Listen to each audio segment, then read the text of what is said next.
Welcome to the Spiritualpreneur podcast. I'm your host, Christian, aka Love Pixel. And in each episode, we sit down with spiritual entrepreneurs sharing their knowledge, wisdom, and tools on their path to authentic success. Let's dive in.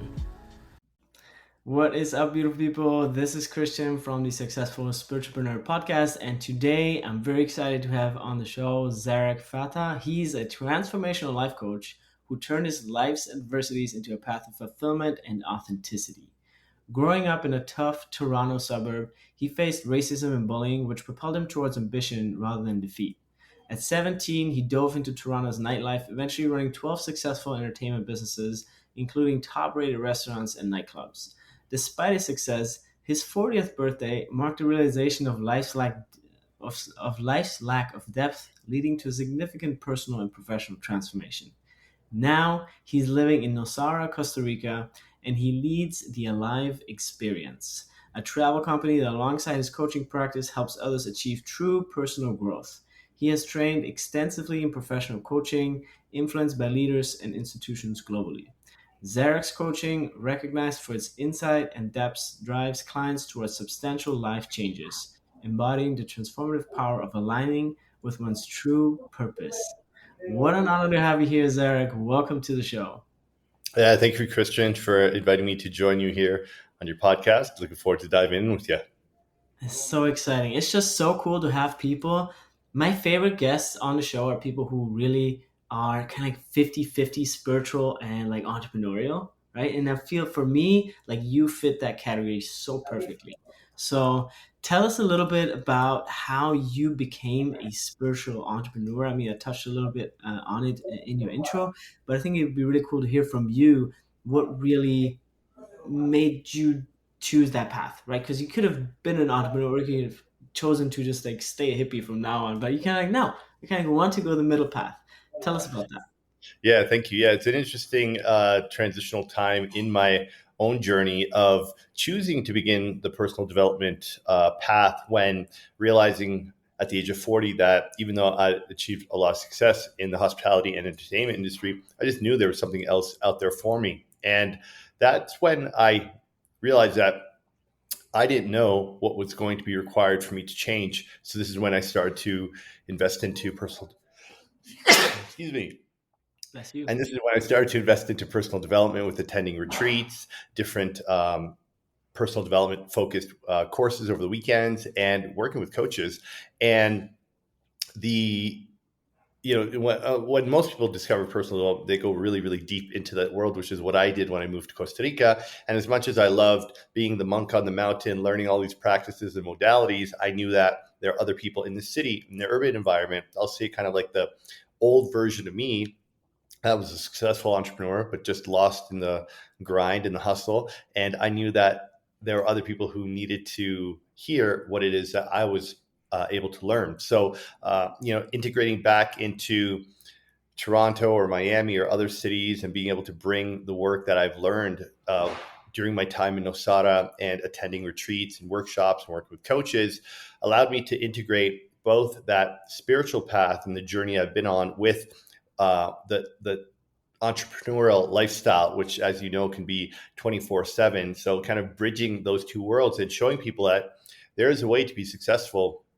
that doesn't require you working 60 hours a week, hustling and grinding. There's a way to create that balance, tapping into a flow and just trusting that you are abundant and believing that, you don't have to constantly grind to create wealth, but more so tap into your true authenticity, your true spiritual nature, and honor what's most important there. So that's, been the journey of going from being an entrepreneur to following the spiritual personal development path and now integrating both and sharing it with others.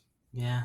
So a quick question I have here for them, might be interesting for some of the listeners are, what advice would you give to somebody that kind of like has it spiritually figured out currently, like they kind of feel their purpose, they know what they want to do, but they don't seem to be successful entrepreneurially. Mhm. Like you seem to have like, you were successful entrepreneurially first and then you switched into spirituality, then you combine them. What advice would you give the other kind of like person that's like, okay, I know what my purpose is, but I just can't make it happen as an entrepreneur? What? What Yeah, do you that's a think? great question. And I see a lot of that happening in Nosara and also places like Bali, where it's so off on the spiritual side that people are meditating and drinking cacao and doing ceremonies all the time, but they're not actually able to take that knowledge and wisdom and put that into a practical application to help empower others and ultimately create a business out of it, right? Not to say you want to be opportunistic, but you want to create abundance, because the more abundance we have, the more we can share, right? And I think it comes down to managing the masculine and feminine energetics within us, because the spiritual path can be very feminine, can be very flowy, can be very nurturing and emotional, which is necessary. But then you have to tap into that alpha, that masculine energy of being able to be structured and organized and disciplined and be able to have um, the ambition to make something of yourself and to spread your knowledge. And I think that, in certain environments where things are very flowy, where things are very pura vida, things are very much, you know, of that feminine energy. It's necessary to know which environments stimulate you, and then also which friends are you hanging out with. So they say you're the average of the 5 people you're hanging out with, and if all the people you're with are drinking cacao and doing rapé every weekend, it's like you need to be around people who know how to make shit happen, right? So I think it's the people you surround yourself with, and then the environment that you're in as well. I find when I'm in an urban environment, I have more of that like hustle energy, but then I still have the practices to balance myself when I go home. So ultimately, it comes down to that balance between the masculine and the feminine, and then also surrounding yourself by people who inspire you, people who you want to emulate the success, and you can be around them to receive those codes of what do they do that actually allows them to grow their business and create abundance in their life, right? Beautiful. So, would you then say, yeah, I love this like masculine and feminine like balanced perspective, because I think it applies to so many areas of our lives, and I think it's such a great like when people face that. Okay, where am I currently? Do I need a little bit more like masculinity and like action in my life, or do I need more like balance and restoration in my life? Right. So I think that's a really great tip there. So if somebody, you would say, kind of has figured out their purpose and they know what they want to do, what would you say is like is the first step for them to just like do it? Like what would you say is like how do you get yourself out there basically? Yes. So I feel that, we all have a unique gift. We all have a skill set, some knowledge that can be shared. And it's very important to get clear on who do you want to help and how do you want to help them. So imagining that there's this person, call it your avatar, that specific type of person who could really benefit from your knowledge. And typically that person who can benefit is kind of like the old version of you, right? So um, identifying who it is that you want to help, and then reverse engineering your process of healing or growth or evolution, coming up with a framework of, okay, these are the things that I did that got me to that point. Now, how can I share this process in a way that would help them to see what's possible for them? It could be a free webinar, it could be an in-person get together, it could be a three-day a program or something that you just start to share what it is that's been helpful for you, getting real time feedback from people, finding some, call it, prime examples of someone who you'd like to help, and just offering them, saying, hey, look, I have this framework I've put together. I'd love to run it by you and work with you for, just call it 3 or 4 weeks, just to see how it's benefiting you to get that real time feedback. And then I have no doubt that if your process is effective and they're receiving great results from it, then they will most likely want to hire you to continue on, right? So testing it out, not being afraid to just give it a shot, because it, regardless of what you think your coaching framework or process is, within the first 3 to 6 months, you're going to revamp the whole thing, because you can have the idea as to what your coaching practice is, what your program is all about. But then once you start implementing it, you're going to get feedback from your clients to realize, oh, yeah, I didn't think of that. Okay, yeah, I should go back and switch it up. So just have that experiment, play around, find the people who you think you can help, and then just be of service, really be of service, and provide value to them, because either they're going to hire you or they're going to refer you to someone else, and you're going to get testimonials. You're going to get some positive feedback from them that you can then use to market and you know uh, bring on other clients, because they're going to hear about the great results you created. But I think it's really important. Find your avatar, break down your process, create a framework, and then just start offering value to people that you can reach out to that would be a good fit.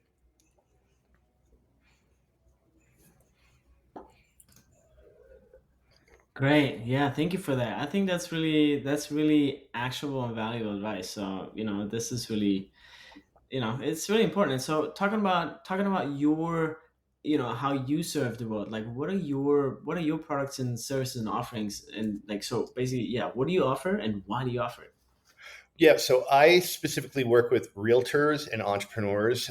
These are people whose schedules are very volatile, unpredictable, and because entrepreneurs and realtors have the opportunity to really work all the time if they want, and they also have the ability to scale their income, a lot of them do that, and they don't know how to create balance in their life. So I work with high performers who, even though they're doing very well with work, professionally, financially, they're not taking care of themselves in other aspects. So I help clients to on a holistic level. So it's mental, emotional, physical, and spiritual, and helping them to really bring balance to their life. And that is done through one-to-one coaching with a group coaching element to it as well. It's a 12-week program, and we dive deep into their childhood story, their limiting beliefs, teaching them about conscious communication, time management, helping them to get really grounded into what their 5 core values are. They can live in alignment with that future goal that they want to create. So it really is holistic in every sense, because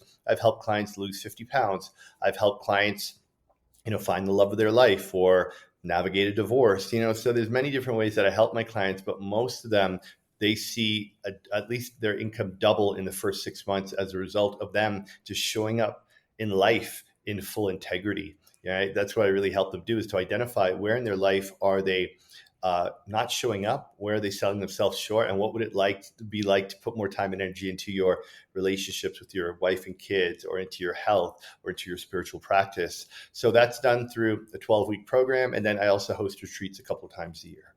Wow, that's amazing.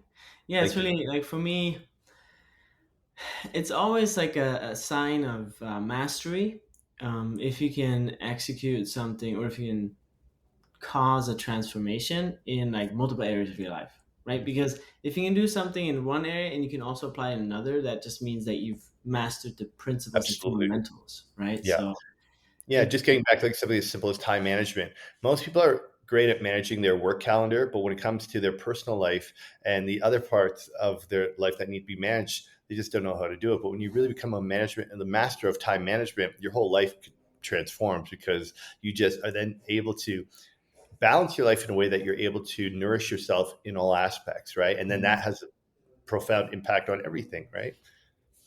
So let's talk about, let's talk a little bit like about your intuition, right? Like masculine, feminine. I think intuition versus logic, or and logic together, is something that's really really beautiful. So when did you last follow your intuition over your logic in your business, and what was the outcome? Yeah, so I would say that for the most part, I've always been very much in my head, very much choosing from a place of fear and from scarcity, and really being driven very much by ego. And I've been very successful in my businesses because that fear and that ego has been driving me. And I would say it's been in the last 4 or 5 years that I've tapped into my purpose, and I've really been making choices more from my heart, from a place of love and contribution and being of service, that I've learned to just trust that God, universe, source, whatever word you'd like to use, um, is always providing me with everything I need right when I need it. So I've let go of that fear of, oh, like, is this client going to sign, or am I going to make enough money this month, or whatever else, and letting myself connect to my heart in those moments where I need to make a choice, rather than using logic and trying to figure out it's either this or that. I lean into the intuition and listen to my heart and trust that I'm abundant, I'm attracting, the people that are aligned to work with me or the people that are aligned to be in my life. And if an opportunity doesn't work out, that's okay. There's something better waiting for me ahead, and trusting that intuition of the signs, the nudges, the messages I get, as opposed to being so fixated on the logic and the numbers, trying to make sense of everything. I think that's for me, that was a big progression of being able to shift from that place. Say the longest road you'll ever travel is from the heart to the head, those 18 inches. And it's very true. So, logic's in the mind, intuition's in the heart and in the gut. And the more you lean into it and trust it, and you see like, oh wow, I was actually right, I knew the answer all along, I think the more connected and attuned you become to that intuition. So I really do let my intuition guide me now with work, even with clients. Often I could tell like, yeah, no, I don't think this client's a fit, and or I can sense, especially with being a coach, many times you have to listen to what's not being said between the words, between the sentences. And that's when the intuition is very necessary, because you have to really read that person, because we're speaking remotely, over Zoom, and I can't necessarily feel their energy in the real moment, but you can feel into it based on what you're hearing, right? Yeah, absolutely. Yeah, I agree. So, how do you think like this making decisions with intuition and logic, how has that maybe been, reflected in your website and branding journey, or any upgrades or redesigns, or were they Sure. linked to any personal business milestones, or was it more intuition like, yeah, now it's time to, get a new website and Yeah. things like that? Yeah. So I think a lot of people new to coaching, they're looking at the Jay Shettys, they're looking at the Lewis Howes or the Mel Robbins. They're looking at all these coaches who have been around for so long, who have super tight branding and websites, and they want to emulate that. And I speak from my personal example of like, I look at like the top 10 coaches' websites. I'm like, oh, I want that, I want this, I want that. And that again is coming from a place of, well, maybe if I look like them, maybe I'll get their business. Maybe if I use their branding, I'll get their clients, right? And what's important is to use your intuition to feel into what is your tone? What are your brand colors? What is the identity that you want to communicate authentically? Because if you're just ripping off someone else's brand or logo or colors or fonts or whatever, it's not you.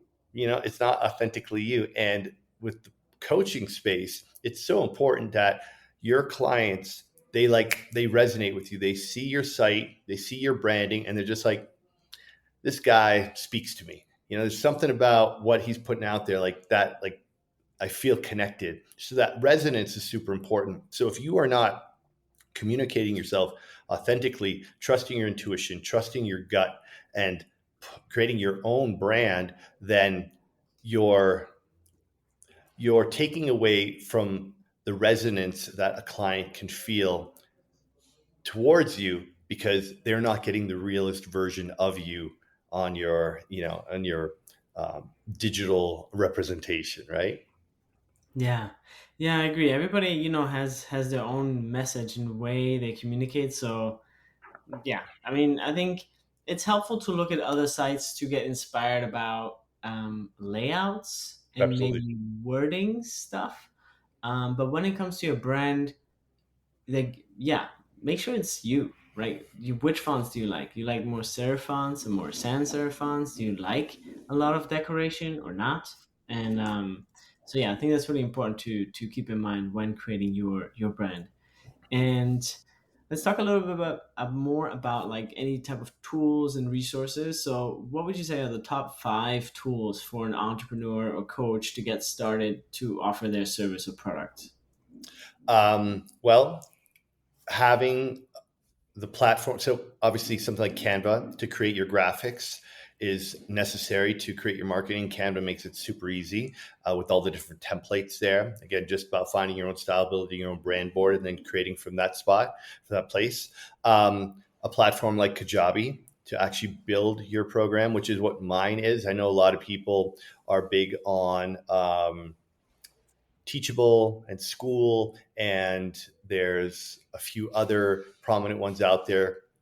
ClickFunnels, Kajabi is what I'm using. So having something to build your actual program on is super important. Obviously, social media, absolutely necessary, at least for myself. Majority of my business comes in through Instagram. So having social media platform, and even like a social media content calendar platform like a Planoly, or I know there's a few out there later where you could schedule and post all of your content in advance so that you're not having to keep up with posting daily. I would also say that some sort of email management system. Now, I know some of the platforms do offer that, but there's MailChimp, there's you'd know this as well as I do. There's Active Campaign. If you do have an email database, it's something you're definitely going to want to use to create your email campaigns and being able to build your database to market to. And then, Loom is obviously very helpful, being able to record videos, lessons, tutorials in real time, going through a PDF, create a Loom, and then upload that to your program. So I think that would probably be the starter pack to get things going. And then, of course, Chat GPT is making things much easier. Midjourney for images. So yeah, thanks to technology, there's a lot out there now available to make the coaching business, to launching coaching business that much easier.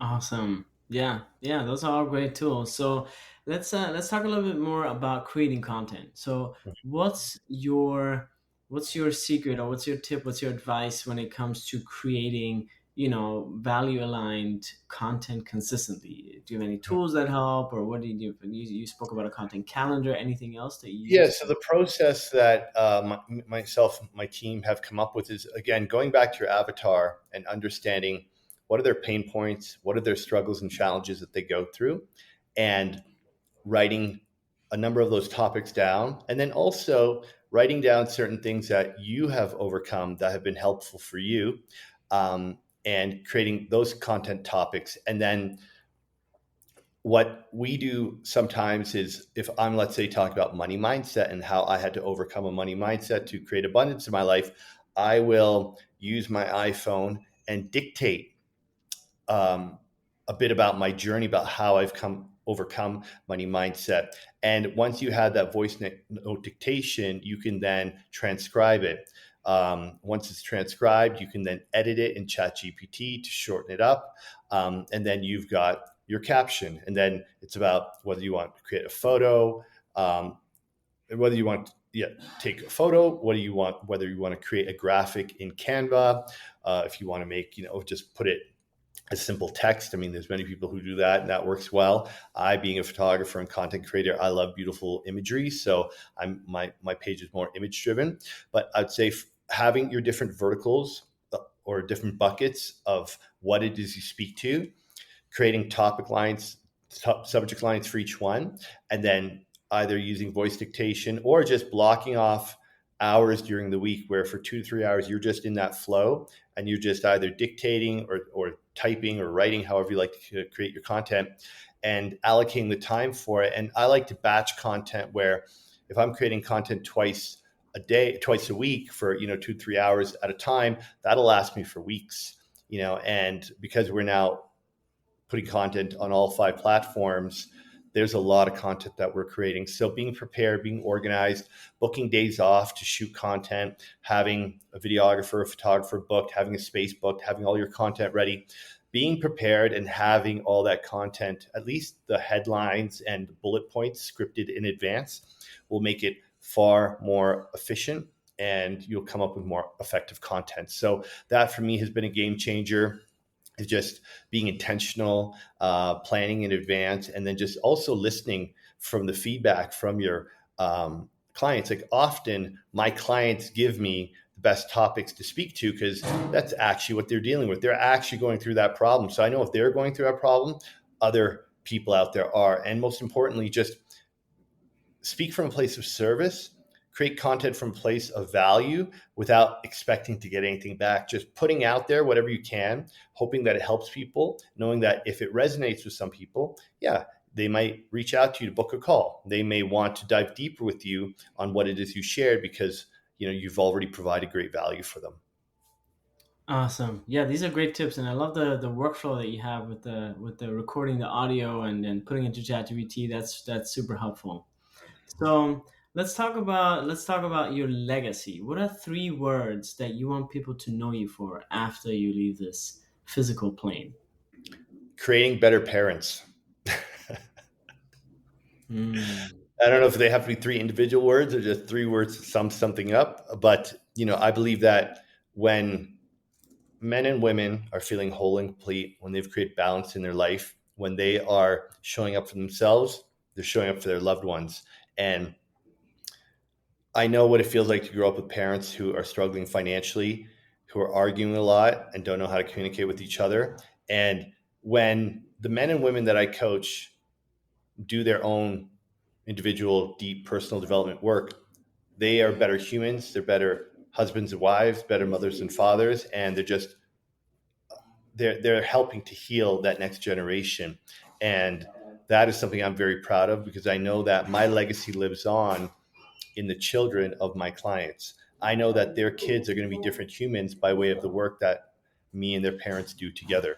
So that's something I'm very proud of because I see it already happening with clients I've worked with for a few years. I see how they're showing up for their children in a different way. And that's something I'm really proud of for sure. Amazing.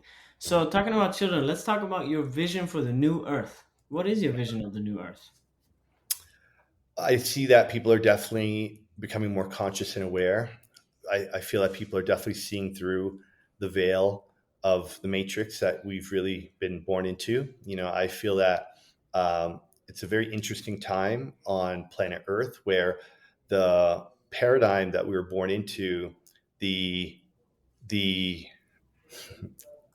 the ideal of what it means to be human and to be alive is being shattered in every way. And I love it. It's exciting. I mean, of course, there's some unfortunate things happening with, wars and vaccines and things that are hurting people. However, it's a necessary process for people to actually realize the government, the media, and the pharmaceutical industries don't give a shit about us. And if we can't trust them, then we have to take our own action. We have to claim our own sovereignty and we have to start being critical thinkers. And in many ways, going back to how things were with community, going back to being more self reliant, trusting our intuition, and coming back to a place of knowing that we are we are powerful, sovereign human beings that don't need to be controlled by the government and the media, and that energy and our ability to manage our vibration and frequency is a key to staying healthy. But in order to do that, we have to be self-aware.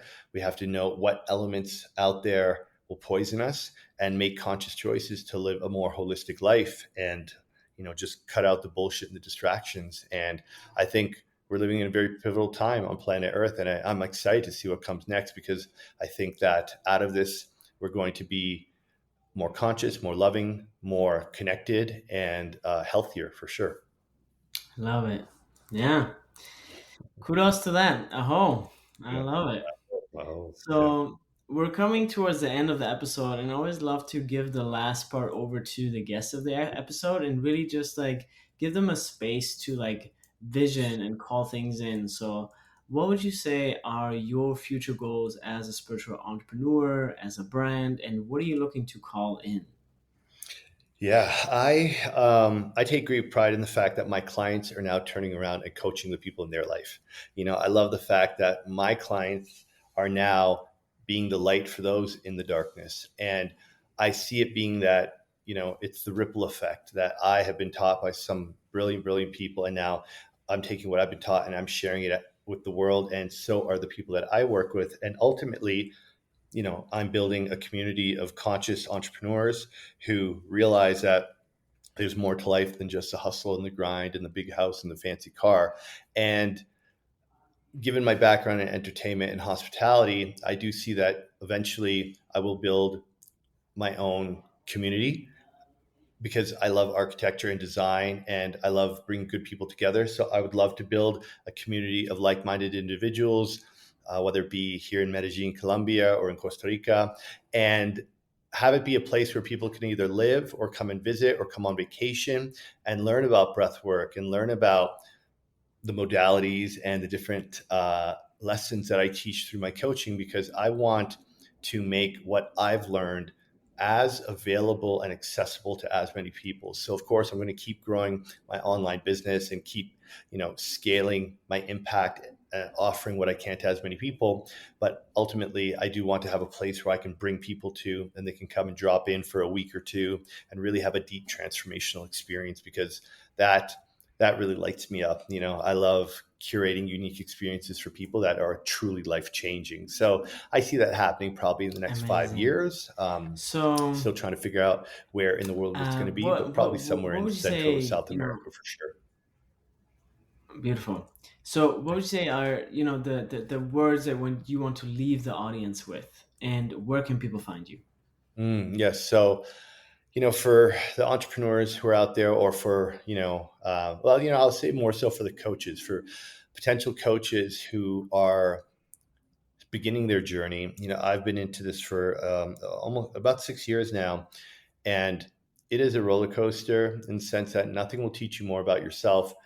I don't think there's any bigger personal development journey than actually becoming a coach and what you'll go through. And there are times it's going to be hard, and there are times you're going to want to give up, and times where nobody's going to answer your call to actions. And you just have to remember that you have a gift, you have some knowledge, you have wisdom that somebody out there needs to hear. And when you find your people, when you find your tone, your voice, and you're able to speak from a place of truth and authenticity, you will attract the people to you. And it's a journey to actually find your voice. It's taken me quite a while, but it's about, again, peeling back those layers and just seeing what shit am I holding on to? What am I still, not allowing to come through? So really allowing yourself to just be open and vulnerable and courageous and just lean into that, and don't try to be like the other coaches and influencers out there. Just try to be yourself. Don't try to be yourself, just be yourself. And yeah, and it is a journey, it's a process, but it when you figure it out, things just start to happen, things start to click, and it's a beautiful process. And for those who want to learn more about me or what I do, you can find me on Instagram. Just my name, Zarak Fatah. My website, same, zarakfatah.com. Yeah, and yeah, feel free to reach out, follow me, check out what I do. I also have a podcast called The Path to Purpose, YouTube channel, all that good stuff. I'm sure we'll put it down below. So yeah, if you want to know more about me, check my links and reach out if you want to chat more. Yes, amazing. Well, definitely check out Zarek's gifts and service to the world. He does incredible work, and yeah, it's an honor to have you on. So thank you so much for being on Thanks the for having show, Zarek. me. Appreciate it. Thanks, Kristen. Beautiful. To the new earth. To the new earth. Yeah, it's coming. We're here. Yeah. I love it. All right, thank you. Thanks for being on Thanks. the show. Thanks.